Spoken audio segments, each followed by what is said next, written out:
राग का, देश का, दुख का, सुख का वेग उठता है तो उस वेग को भी जानते हैं। इसलिए कायानुशीपाशी, मानुपाशी, चिंतानुपाशी साधना कहते हैं। इनको जानते रहो, इनको जानते रहोगे तो जानी हुई चीज जानने वाले से भिन्न लगेगी। अनुभव में आई चीज सदा नहीं रहती, अनुभव ही सदा रहता है।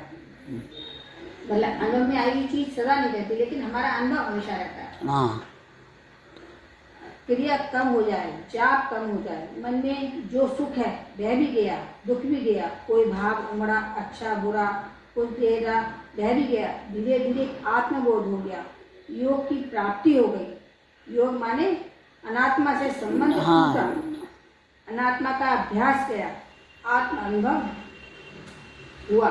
ये भी जानने वाला देह की नहीं, अंदर भी बहुत कुछ आता जाता है। वहाँ रहने वाला चैतन्य कुटस्थ साक्षी है, जो आज इस पर टूट टूट कर लोहे के आधार में आता है, उसे कुटस्थ कहते हैं। उस पर कितना भी टूटा जाए पर सदा एक सा ही रहता है। पर आज हम उन कुटस्थ का एक अलग अर्थ कर रहे हैं। लोहे को टूटा, लंबा किया, चौड़ा किया, चपटा किया, चौकोर किया और कुछ किया, सब कुछ किया, पर सब कुछ होता गया। पर उसमें एक चीज बंधी है जिसका नाम है लोहा। मतलब हमने कितना फूटा, सब कुछ किया, लेकिन इसमें एक चीज तो है, लोहे को ही तो फूटा और किसी को तो नहीं फूटा। इसी तरह सब कुछ होते हुए भी जो वहीं रहता है वह मैं हूँ, कभी ना बदलने वाला, एक रस में रहने वाला मैं हूँ। कैसे हो गया? किसी क्रिया के सहारे हो गया, किसी जाप के सहारे हो गया। बैठे बैठे कर रहे हो, आवश्यकता ही नहीं कि हम शरीर को बदले।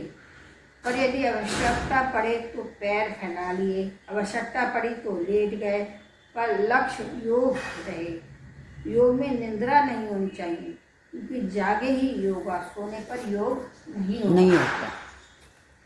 इसलिए शरीर को सुविधा दो जिसमें तुम्हारा मन शरीर में न जाए, मन संसार में न भटके, धीरे धीरे सहज अपने घर आ जाए। ये राजयोग बन जाएगा। बाकी किसी का राजयोग कैसा है मुझे नहीं मालूम, पर मुझे लगता है कि ये राजयोग माने सहज योग, जो समान आदमी कर सकते हैं। यदि दिन भर नहीं कर सकते तो थोड़ी देर कर सकते हो। जैसे किसी को खाने की आदत पड़ रही हो और उपवास रखना चाहें तो सारे दिन ना खाए नहीं चलेगा, हाँ एक वक्त खाए तो चलेगा। ऐसे ही एक दिन ना खाए तो चलेगा, पर कभी ना खाए नहीं चलेगा। अर्थात जो आसान हो उसको साधन बना लो। इसलिए शुरू में ज्ञान हो, साक्षी हो, थोड़ी देर चलेगा, लेकिन जब साक्षी का पता चल जाएगा तो फिर योग की जरूरत नहीं। मतलब जब साक्षी का पता चल गया तो योग की जरूरत नहीं है, क्योंकि साक्षी हर अवस्था में रहता है।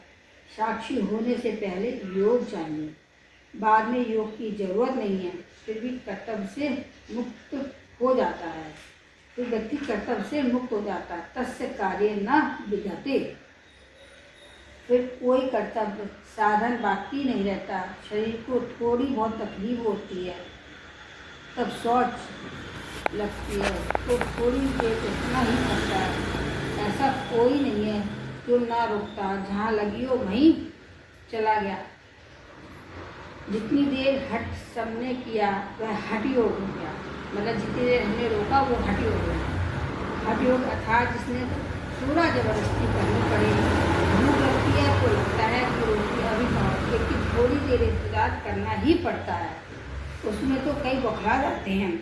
रास्ते में ठंडी लगी या गर्मी लग रही है तो थोड़ा वक्त तो सहना ही पड़ता है। पर राजयोग का मतलब है कि ज़्यादा हट ना करो, जितना बर्दाश्त होता है उतना ही ठीक है। तुम सहन भी मत करो, ज़्यादा चक्कर में मत पड़ो, भूखे ना मरो, नंगे ना रहो, ठंडी में ना मरो, सुविधा से हो योग को प्राप्त हो जाओगे। मतलब तुम अपने शरीर में कोई ज़बरदस्ती मत करो। जैसे अगर आधा घंटा है तो तुम आधा घंटा करो, यदि कि हम 1 घंटे का भूखे बैठे हैं, हट करके बैठे, हम ये नहीं करेंगे, ऐसा मत करो। सहज रहो, सहज। क्योंकि योग तो बहुत से हैं, पर हमको सहज समझा आया, बता दिया। हर चीज़ को योग बना सकते हो। अभी मैंने कहा कि निद्रा योग नहीं है, पर लोग कहते हैं योग निद्रा, अर्थात निद्रा को भी योग बनाओ। और ये भी आया निद्रा स्वप्न आदि की स्मृति, स्वप्न और निद्रा का भी आलम्बन लो। कैसी नींद आई थी, कैसे स्वप्न हुआ था, कब चला गया, उसकी याद करो, वहाँ क्या हुआ था, क्यों दुख नहीं था। सपनों का आलम्बन लेकर सभी अनुभवों को स्वप्न बनाओ। निद्रा का आलम्बन लेकर सबके अभाव में सुख था, ऐसा याद करो। निद्रा स्वप्न को भी योग बना सकते हैं। पहले आत्मबोध को पहुंच जाओ, फिर नींद आ जाए, कोई बात नहीं। कुछ कहते हैं कि ध्यान वालों को नींद नहीं आनी चाहिए। अरे भाई, ध्यान में हमें पहुंचा दिया, अब नींद आ जाए तो आ जाए। फसल तैयार हो गई, काट लो, अब लगी रहने से का क्या प्रयोजन। ध्यान में नींद कभी ना आए, ऐसा दुनिया का कोई योगी नहीं है।